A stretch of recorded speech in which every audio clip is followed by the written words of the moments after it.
Hello and welcome to Channels Beam. I am Victor Matthias. With an estimated 60 million unemployed persons representing nearly one-third of the country's population, human capacity development is being seriously endangered.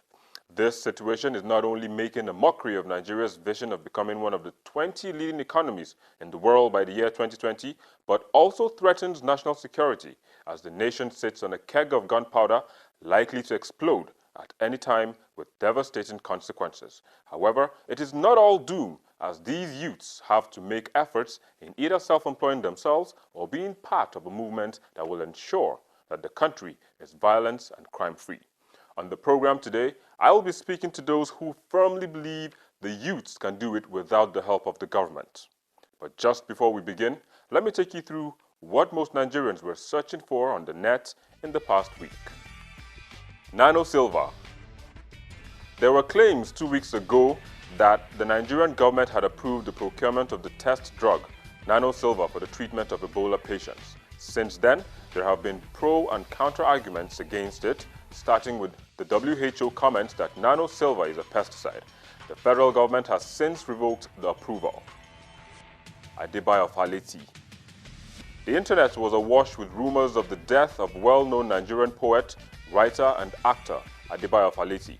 The famous writer, known for being one of the pioneers of the first television station in Africa, has since made a statement to counter the rumors. Other top searches on Google include Marcus Royo, who completed a transport to Manchester United, James Foley, an American journalist beheaded by ISIS, and the Ice Bucket Challenge. Those were the top searches. Let's now begin the discussion. As a young person growing up in the mid 80s, I actually lived for 8 years of my life in Nigeria, in northern Nigeria, in Sokoto State, in Birnin Kebbi, where my father was teaching for 12 years.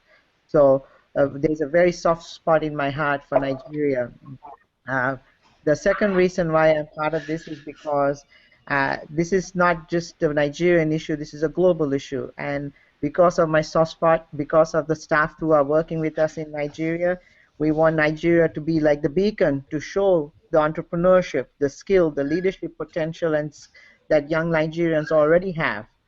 And we want Nigeria to be that beacon to the world, showing here's the good side of what we have. Here's what we are contributing, not only in Nigeria, but around the world. And this is an opportunity for that to happen. There are much more young Nigerians and other young people around the world who are choosing to not do violent acts, who are choosing to do good things over bad things. So the campaign and all that is about showcasing the good decisions young people are making, the amazing work that they are doing, so that way more and more people feel like they are part of something greater than themselves, where it is about young people doing good things for their society, contributing in constructive ways in their society. So in Nigeria, I personally think Nigeria is one of the capitals of entrepreneurs. As Sadi has said, youths are very, very productive. If you look at the population of the youths in Nigeria as at 2003 population census, we have it at 43% of the total population of Nigerians are youths. What does that tell you? That means that productivity lies in that percentage of our youth. That tells you that Nigeria is also highly productive if the youths are effectively engaged.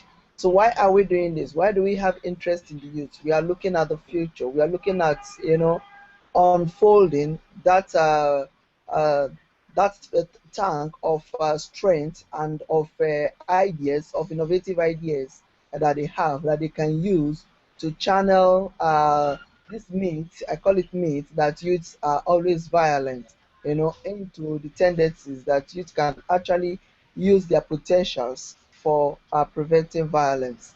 The high rate of unemployment is one of the major problems we have, because once you're idle, I think like they normally say, an idle man is a devil's workshop. You can be easily you can easily be enticed with little amount of money to take up arms. And once a majority of youths are taking up arms into or maybe into any social devices, you find out that the country will be an unsafe place for every one of us to be. Even the rich will not be even cannot even sleep in a kind of society like that. So first and foremost, we have to get the youth to be productive, to be employed, because once they are working, I think they will have more time to focus on their own daily life than to think of committing crimes and others. And if you come to look at it on the other aspect, Nigerian youths are productive wherever they go, wherever they are. There are a lot of hustlers everywhere, you know. So even in the same difficult situations in Nigeria, you can still see people trying to hustle on their own, trying to hawk, you know, to do something on their own, to see to make sure that they can help their own life. So what we'll be thinking about is what kind of policies should we put in place to help these upcoming Nigerians, these youths that are even on their own, striving so hard to see that they can make an impact in their own lives and in their own families. Yes, it's actually in that strength of hustling that we are actually pitching our tents. Is it possible that every youth become meaningfully engaged within the government sector? The answer is no. We have our skills, we begin to look at ourselves inwards. Innovatively, what can you create, you know? What can you do that will make you outstanding, that can engage you productively, that can at the same time make you live a fulfilled life that you want to live without necessarily waiting upon the government, you know, to fix you into a job. For example, if you look at Niger Delta and even in Abuja here, you mentioned a lot of youths they hang around politicians. What is it they want? They are preparing themselves ahead of the 2015 election. But I tell you, for example, this social media, the Facebook we are using was actually innovatively created by a youth. You know, and today a lot of us are using it to market our products, sell and buy, and then he's making his money in the comfort of his home. Look at the conga now, the conga we have in Nigeria, and then is it the Jumai site that we have? It may also interest you then to know that this was actually created by a youth, you know, thinking out of the box. What is it? For example, in Lagos, in Abuja here, people are thinking, asking questions. How can I necessarily get the things I need without going to the traffic and, of course, exposing myself to the dangers that we find on our streets? And then somebody out there is just thinking, how do I answer this question? And then, of course, what did the person do? He created an online shopping where you can shop and buy in the comfort of your homes. That is what we are actually saying. Youth can actually move from where they are now to where they want to be. But we must begin to look inwards on us into ourselves. What skills do I have? What is it I have? Because each and every one of us, we are blessed. And like you said, that we hustle. That hustling that you are doing, how can you positively channel it into so much so that it not only benefits you, but of course to the communities around you? I know that there are a lot of challenges. There are a ton of challenges young people face throughout Nigeria, whether they are in Lagos or Jos or Abuja, for example. Yet, it is their only opportunity to do something better for themselves. Sitting around is not going to help them get better. Waiting for someone to hand something to them is not going to make their life better. It's them, despite the challenges, they have to do something. Even if you recognize somebody, young boy on the street begging, someone might see that person as poor and as a victim, he is only begging to make money. But think about the other side of that young boy. He is actually sacrificing his own life to be there to make some money, to do something to better himself, right? Some people might say he's hustling, but he's hustling because of the situation he's in. But yet, he is actually trying to make himself better. This is why I said the Nigerians are the world's capital of entrepreneurs, right? It's a shift in how you look at young people.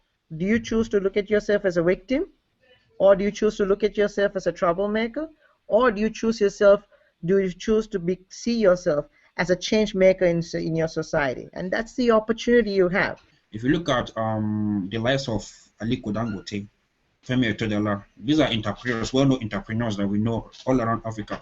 If you look at their link, in one way or the other, their success came in contact with government, politicians, or the other way that make them blow up. They didn't just start, but they had a link with government that make them come up that way. So, but now you have to look at that same link they have. Is it that why? Is it that open? Is it that open for every Nigerians to tap into that same resources that made them to be what they are today? And we look at it. We have a ministry of the ministry of youth productivity, or what, labor and productivities, and this is their main job to see. But I don't know how that ministry is working, and and their plan of work for the year, I don't really know. If you look at from 2000, from year 2000 to date now, you find out that the level of upcoming artists in the music industry has increased so much. Now, forget about what they are singing, but this is a particular place that has made a lot of youth. A lot of youth now are coming into music. I think it's a very good thing. Let's leave what they are singing, whether it is rubbish or not. But I think people like Whiskey and Davido, and these are just recently ones we know. And I'm not talking of P Square and Two Face. No, so they're really doing something. Look at the movie industry. If you look at from 2000 to now, you find out a lot of people have come on board. So Nigerian youth on their own are really doing something. Now let us look at the in area of sport. In area of sport, what are we really doing? We can say we have a lot of potential, a lot of table tennis player. Like you can see the guy, I've forgotten his name, that almost 45 shots. These are potentials we have. These are ways we can bring you a lot of youth on board to keep them busy, so that you can take them out of crime. Sport is a very good tool. It's a very good tool that we can use, and we know every Nigerian is very. We like sport a lot. We like watching football. Apart from football, table tennis, swimming. There are other games that we are not even participating in the Commonwealth game, like the is it the cycling. We don't have any Nigerian cycler so far, and I like that game very well. Which I'll be going for the tournament this month by October, which I registered on my own. I just registered it with about $2,000. I'll be going for the program by October. And this is a game I like. This is my passion. And I'm here. I've seen the opportunity, and I'm keen into it. I want to go for it. At least this will be for my first time. So, but at least Nigerians are doing something. Permit me to say that these entrepreneurs that Ben just mentioned, the likes of Aliko Dangote and Tedola, it may interest you to know that the opportunities you have now, Ben, that they never had it. Is it the social media? Is it the telephone now the cell phone you have now? You know, you can call Nigeria now, call your parents, you see them as I'm seeing you now. At least you are in Malaysia, I'm in Abuja, and I'm seeing you. They never had this kind of opportunity in terms of technology, you know. And then talking about them keying into the government, you know, you need to, what we are saying is you as a person, first rediscover yourself. Like now you are talking about the tournament. That is just an aspect of it. And by the time you go to the tournament and you come out with bright colors, automatically, even the government, they will seek after you. Don't you think so? They'll begin to look for you. By the time you look at yourself, what is it you have within you?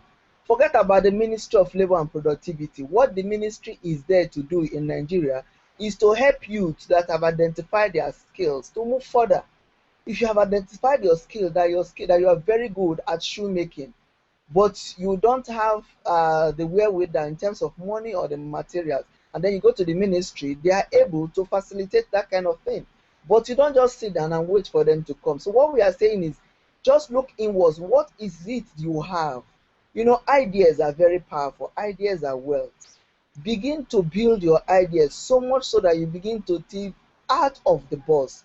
Begin to look at your environment. What is it that I have that I can make use of, that I will use to answer a lot of questions, whether from the youths, whether from children, whether from anybody? What is it that I can use? You know, for example, this ZMAP that we are talking about, this Ebola virus in West Africa now, it is somebody that thought of it innovatively. The first time it happened, and they began to work on that drugs. These are just ideas, and they began to test on it.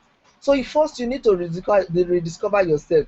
The life of young people today is so much better than 5 years ago, of young people 5 years ago or 10 years ago even. But young people growing up today don't know that their life is better today than 5 years ago even.